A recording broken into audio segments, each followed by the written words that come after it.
And today we're going to be checking out this Oyo water slash fountain pump.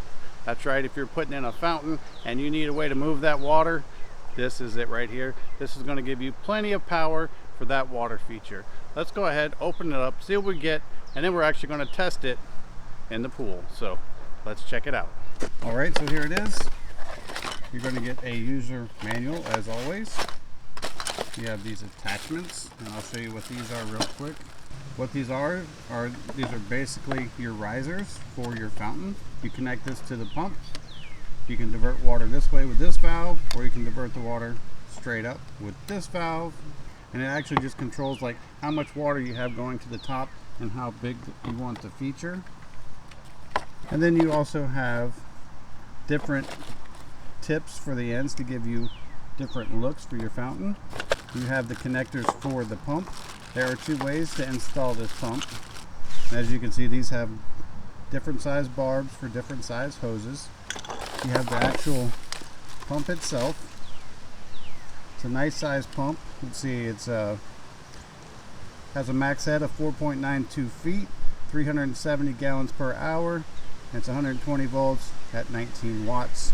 Then you have a flow control right here, so you can turn it down and up. And you have this long cord in here. We're going to see how long this is in just a moment.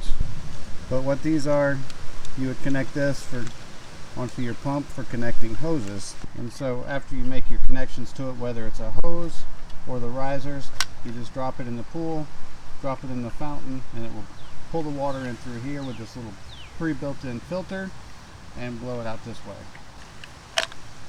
But also, if you chose to, you could remove this filter system, and you can actually use this as a regular pump as well. So if you did not want to submerge it, you could have water sucked in through this way and pushed out that way. How cool is that? Okay, so the way we're going to be using this, we're going to use it as a submersible pump. So we're going to take this off. What we're going to do is we're going to use this riser at the highest setting because we're going to put it in the shallow end of the pool.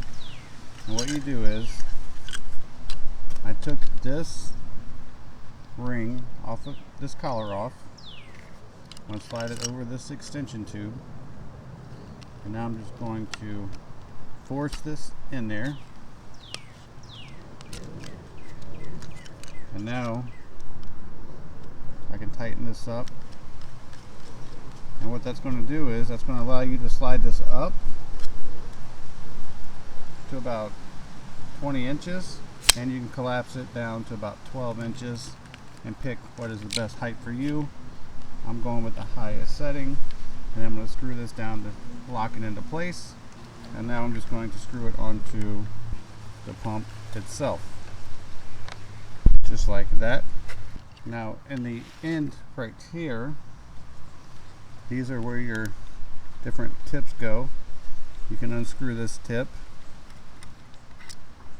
and install one of the other tips, so you can change what your feature actually looks like. So we're going to go ahead, we're going to try all three of them. So I'm going to go ahead and screw this one on. Now we need to drop this in the water and plug it up. Okay, so I got the cord ran. You can see it right here. The cord is about 20 feet long altogether. So what I'm going to do now is I'm going to go ahead and submerge this pump first. You don't want to run a pump dry. They'll usually burn up. So we're going to submerge the pump, go plug it in, see how this feature looks, and we have a total of 4 different features to look at. So let's get to it.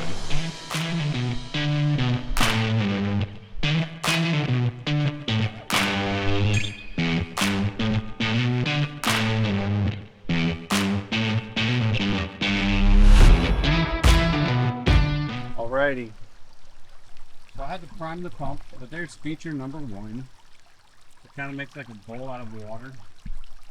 Very windy today, so it is kind of blowing it around a little bit.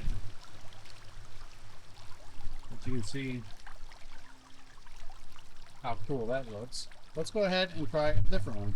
Okay, so this is the same feature, but I wanted to show you that as you screw this in and make the gap smaller, the feature will come higher, and as you loosen it, it'll stay lower, but it's more defined. So you can adjust these in and out to change the effect. of each one of these features. Okay, let's go to the second one.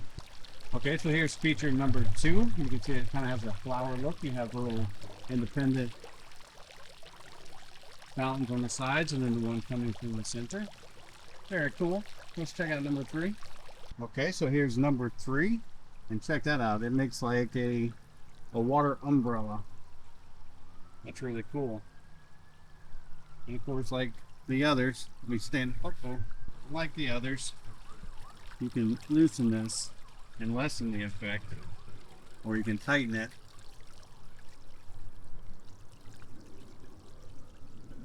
And increase it. Okay, on to number 4. All right, and here's number 4. You can see it's kind of like a quadruple fountain.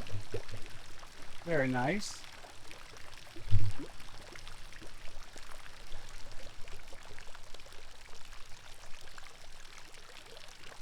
So as you can see, it's a really nice little feature pump. You can use it submersible. You can actually just leave it on the outside of the fountain as well and just have it on the exterior and hook up all the different connections for that. You get 4 different tips that you can adjust to make it look differently each one. So quite a variety of different features and looks. If you want to accent it, you could add some lighting to it. Great for pools, great for bird baths or water fountains, and it's just quite a nice pump. I hope this video helps, and thanks for watching.